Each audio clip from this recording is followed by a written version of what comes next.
E aí, pessoal, tudo bem com vocês? Que bom saber que nossa audiência segue tendo a sua presença, a sua companhia aqui no De Primeira. Claro que não deixe de dar aquele like, também nos seguir nas nossas outras redes sociais, tem Instagram, tem Facebook, tem Twitter, tem TikTok, enfim, estamos nas demais plataformas para falar de esporte passofundense. Claro que toda uma atenção especial neste momento para o jogo entre Passo Fundo e Pelotas, valendo pelas quartas de final da Série A2. É o início da fase eliminatória, quem sabe o Passo Fundo consiga passar pelo Lobão e avançar até as semifinais da Série A2. Eu sou o Cleiton Vasconcelos, aqui está o Christian Queiroz. Vamos falar sobre esse jogo do domingo, 3 horas da tarde, estádio Vermelhão da Serra. Esperada grande presença de público, porque afinal de contas, Christian, é um grande jogo entre Passo Fundo e Pelotas, valendo aí a abertura das quartas de final da Série A2. Sem dúvida, Cleiton Vasconcelos, obrigado pela sua companhia, você que está conosco aqui no De Primeira. Expectativa da direção do Passo Fundo é de um grande público para o jogo do próximo domingo. A gente está gravando isso aqui nesse vídeo na sexta-feira e hoje eu estive no Vermelhão da Serra, conversei com o pessoal da secretaria e disse que o movimento está bem interessante com relação à venda de ingressos. A previsão para o domingo é de sol, temperatura ainda vai ser frio, mas a gente sabe que com a presença do sol e à tarde fica mais calor, né? Fica menos frio pelo menos. Então temperatura agradável para ir ao estádio no domingo à tarde e acompanhar o jogo de ida das quartas de final entre Passo Fundo e Esportivo. São 2 adversários, são 4 jogos para o Passo Fundo voltar para a elite do futebol gaúcho, voltar à Série A do Gauchão no ano que vem e já disputar aí com Grêmio, com Inter, com Juventude, Brasil de Pelotas, esses, acho que os principais, né, nomes, o Ipiranga de Erechim aí, que esse ano fez a final com o Grêmio, o Passo Fundo voltar a figurar entre esses nomes, e é só abrindo uma janela aqui falando da importância de chegar à Série A, Cleiton Vasconcelos. Muita gente, a gente sempre se mira assim, como eu acabei de falar, né? Vai jogar com o Grêmio, vai jogar com o Inter, um dos dois vem pra cá, pelo menos uma vez. Só que o principal está que, estando na Série A, é um passo para chegar a uma divisão nacional, a uma Série D. Né? E esse é o caminho que os clubes do interior têm que tomar para sobreviver. A gente está vendo aí o Aimoré, o São Luís de Juí, disputando Série D, o São José em Série C, o Ipiranga, o Brasil de Pelotas, né? Então, esse é o caminho para os times do interior terem uma vida mais longa, terem uma vinculação maior com a torcida, ter um futebol de qualidade o ano inteiro, é chegar a uma divisão nacional. E a Série D é via Série A do Campeonato Gaúcho. Sabe que, fazendo uma conta rápida, dos 12 times que jogaram a Série A do Gauchão agora em 2022, a gente tem aqui a dupla Grenal, naturalmente jogando o Brasileirão, a dupla Caju também. Aí, mas o Caxias na Série D. O Caxias na Série D. O Caxias na D. Temos o Brasil de Pelotas jogando a Série C. Tá? Isso. Temos o São José. Temos o Ipiranga de Erechim. O São Luís. Na D. Na D. Aimoré na D. O Aimoré na D. Isso aí. Contei 9. Sim. Os 2 rebaixados. E o Novo Hamburgo, que ficou sem... Ficou no limbo. Apenas um. Apenas um. Apenas um. Dos 12. Dos 12, certo? Claro, além dos 2 que rebaixaram. É melhor estar no limbo do que ser rebaixado, né? Por óbvio, né? Mas, olha, veja bem, que você jogar o Gauchão Série A, a probabilidade de você estar em uma divisão nacional é muito grande. É muito grande. E assim, né, Cleiton? A Série D hoje, que é o primeiro passo, ela mudou também. Sim. Há 3 anos atrás, quando o Gaúcho disputou, eram 4 times na chave e foram 6 jogos. Isso. Hoje a Série D tá diferente, né? São grupos maiores, com tempo, com mais jogos, com mais confrontos, uma maior visibilidade para o clube, né? Mais tempo de competição, o que é muito interessante. Isso, então isso passa a ser objeto de desejo, né? E passa a ser obsessão a partir do momento em que você já está ali muito próximo de conquistar o acesso para a Série A. Claro, para isso precisa passar pelos adversários da A2 e é o que o Passo Fundo precisa fazer a partir de agora, primeiro com Pelotas, depois com quem vier na semifinal, claro, em passando do Lobão, lá da zona sul do estado. Quanto ao jogo do próximo domingo, então, já que a procura é muito boa de ingressos e acho que tem que ser mesmo, o tempo vai estar bom, só o tempo na sexta-feira, durante toda a semana que choveu, que ficou ruim, o resto da semana toda vai ser boa, sábado também, domingo também, enfim, torcida tem que ir ao Vermelhão da Serra, não tem concorrência com o jogo da TV, tá tudo certo, certo? Dentro de campo, vamos lá. O Passo Fundo talvez chegue num momento como ele nunca teve no campeonato até aqui. Por que eu digo isso? Porque é um jogo em que o Passo Fundo não tem desfalque por lesão ou por cartão. É o grupo 100%, aquele grupo do Passo Fundo está à disposição do técnico Marcelo Caranhato, o que é muito importante para este momento da competição. Isso sem dúvida, né?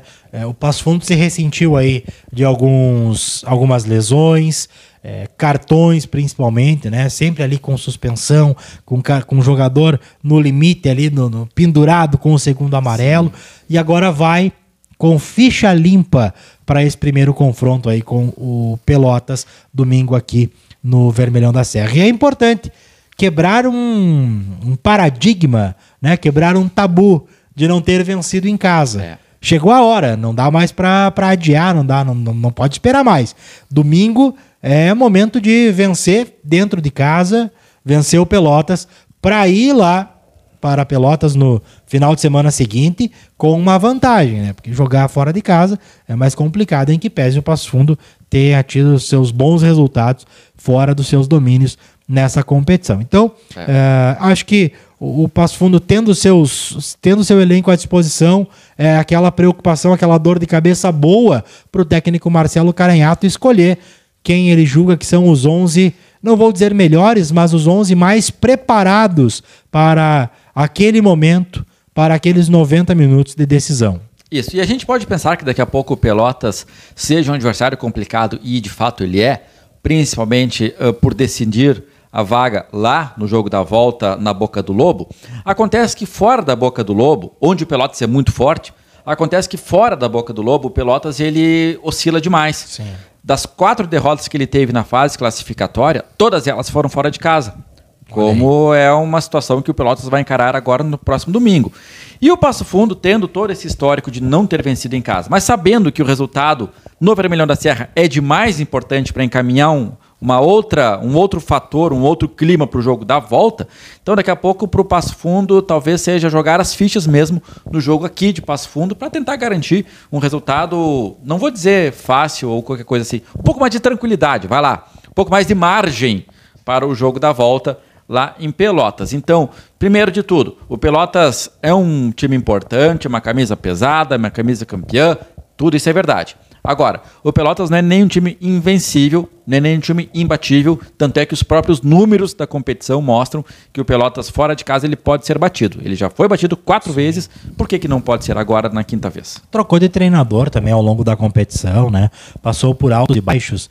Eu acho que é uma questão também de se avaliar o Pelotas com toda a sua história, com o seu nome, com a sua camisa, com a sua torcida. A gente sabe que tem expectativa aí de um número interessante de torcedores vindo para Passo Fundo lá de Pelotas no próximo domingo, mas de qualquer maneira não é aquela coisa, não é o Davi contra Golias. Eu acho que o Passo Fundo aí está numa situação muito boa também, né? Classificou bem na competição, poderia ter classificado um pouquinho melhor, mas me parece até que em certo momento não quis correr algum tipo de risco e se contentou, entre aspas, com a classificação ali na 3ª, o que poderia até ter acontecido a 4ª colocação, mas ficou em 3º. Então, eu vejo que é um jogo muito parelho, não consigo colocar um melhor do que o outro nesse momento, um superior ao outro. Acho que é uma competição de igualdade, e como a gente ouve falar, Cleiton Vasconcelos,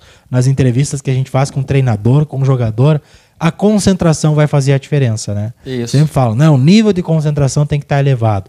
Acho que quem tiver mais concentração, mais cabeça no lugar, sangue frio, né? Entender a competição ali, saber que tem o jogo daqui, tem o jogo da volta, pode levar isso a definir quem passa de fase. Isso é a lógica que o Diego Zig, ele que é o executivo de futebol do Passo Fundo, ele trouxe uma entrevista que fizemos aqui na Planalto News, no Debate Show de Bola. Eu e Eri Machado fizemos uma entrevista com ele na quinta-feira, que inclusive está ali no Facebook das Rádios Planalto. Você pode conferir também. O Diego ele falava exatamente isso, que o detalhe vai ser a concentração, que são duas equipes parelhas, duas equipes parecidas, com um investimento importante, com peso de camisa, com peso de presença de torcida, assim esperamos que seja no Vermelhão da Serra domingo também. Então o detalhe, né, o ajuste fino, a concentração no momento decisivo vai ser o fator determinante para quem vai passar ou não. E a gente já pode mais ou menos prever aqui, Cristiano. Não sei se encaminha, mas dá um passo muito grande, porque tanto Passo Fundo quanto Pelotas, em avançando de fase, tem uma condição muito boa de chegar à final da competição. É um passo importante, porque você elimina... A gente tem aqui, vamos colocar assim, como gigantes dentro dessa Série A2. Né? Os que entra ali como favorito, como o time que tu olha lá no início e diz, opa, esse aqui tem que me cuidar. Sim. E eu acho que o Passo Fundo e também o Pelotas causam esse tipo de impressão, né? Então eu imagino que a moral que você tem ao eliminar um Pelotas, né? A autoestima do teu time, o teu vestiário deve ficar de uma maneira que, opa, peraí, né? Vamos lá. Deve inflamar muito. E também do outro lado, né? O Pelotas, imaginando aqui, né? O Pelotas eliminando um Passo Fundo, jogando aqui no Vermelhão da Serra, também vai incendiar o vestiário lá, vai ser um passo muito importante, né? E acredito também que nos outros duelos aí de quartas de final também pode acontecer alguma coisa nesse sentido, mas pelo nome dos dois, pelo peso, pelo histórico aí, tanto de presença em Série A também, imagino que possa criar esse ambiente muito positivo para quem passar dessa daqui ter uma certa vantagem sobre o próximo adversário. Isso aí, então por isso que o jogo é muito importante, por isso que a presença do torcedor é demais importante também, né, porque são detalhes que podem definir uma classificação diante de uma competição tão parelha, tão igual como é essa Série A2. Então, como a gente disse aqui, o Passo Fundo está praticamente pronto.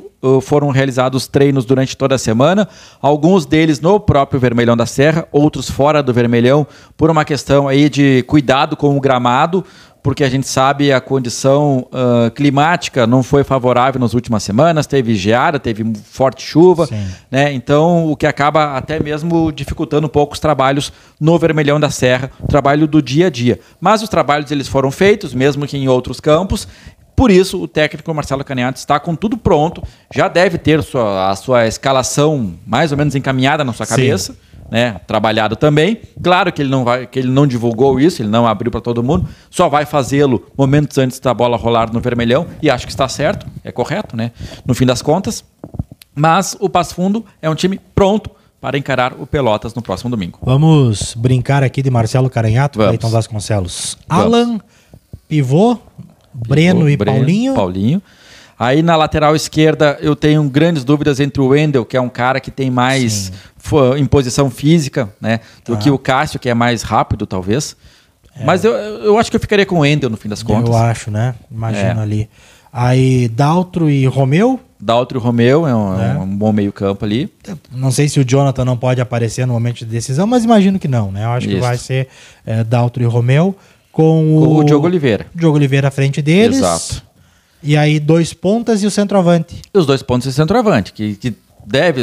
O Wilson Júnior e PH podendo aparecer o Lagoa em uma dessas duas funções, tá? Desses 3, 2 jogam. Sim, né? Isso. E aí depois temos uma função de centroavante, que pode ser Barcos, pode ser o Sapo, né? O campeonato inteiro foi o Sapo. O campeonato inteiro foi o Sapo, mas né? o Sapo não marcou nenhum gol. Pois é, e o Barcos já tem gol.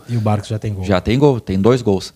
Então, mas será que é hora de mudar? Pois é, mas será que é hora de mudar? Então essa é... São as dúvidas aí do Marcelo Caranhato. Né? Ele que é pago para resolver. Ele que é pago para resolver. A gente brincou aqui de Marcelo Caranhato, né? Mas não, eu imagino que não vai fugir muito disso. Sim. Talvez essa dúvida na lateral esquerda, eu acho que a lateral direita e a dupla de zaga é aquela ali. É aquilo ali. Né? Os 2 volantes, talvez possa aparecer o Paulinho no lugar do do Daltro daí, né? Eu acho que o Romeu é mais consolidado, mas eu imagino que não. Eu até acho que é só o que pode acontecer, mas eu não imagino que vá ter essa troca ali no meio. O Diogo Oliveira não tem, né, como deixar ele no banco, ali até tem o Alan Kalberg que chegou, mas o Diogo Oliveira é diferenciado, então tem que jogar. Isso. E os dois pontas tem esses três, né? São duas vagas e tem 3 jogadores, o Lagoa, o PH e o Wilson Júnior. Eu acho que Wilson Júnior e PH, imagino. Né? E imagino que ele não vai mudar também, que ele vai colocar o Sapo lá na frente, e aí num segundo tempo entra o Barcos no seu lugar. Isso, a gente falou aqui de 11 posições, a gente citou talvez uns 15 jogadores. Isso aí. Meio por cima aqui, né? Uma dúvida ali. Claro que daí, se ele escolher o Paulinho lá como volante, ao invés da zaga, ele pode puxar um Tom ali para a zaga, também pode aparecer. Sim. Bom, o fato é que são 16 nomes, vai lá, para 11 vagas, 16 nomes muito parelhos entre si, 16 nomes que têm substituição à altura, a não ser, e a gente fecha aqui a função ali do Diogo Oliveira, né? Parece que o Diogo Oliveira e o Kalberg têm uma distância maior entre um e outro do que nas outras posições. E até porque o Kalberg a gente não teve muita oportunidade ainda, né? Ele jogou, foi titular lá em Veranópolis. Isso. Nos outros jogos ele entra ali no segundo tempo, tem participado, com boas atuações, mas o Diogo Oliveira a gente já conhece de outros clubes, inclusive, né? Então, por isso que fica essa margem aí. E o Diogo Oliveira, ele é o jogador mais experiente do Passo Fundo, é o jogador tecnicamente mais refinado. Acostumado com vitórias. Um cara que por 3 temporadas defendeu as cores do Brasil de Pelotas. Então daqui a pouco tem essa rivalidade, esse conhecimento, e não é o conhecer o outro time, tá? É o conhecer o clima do jogo, conhecer, entrar na Boca do Lobo semana que vem, sabendo que é a Boca do Lobo, por exemplo, sabe? Isso aí. Então, eu acho que esse tipo de coisa é muito importante em um mata-mata, onde cada detalhe é importante, conforme a gente já disse aqui, esse também é um detalhe bastante importante.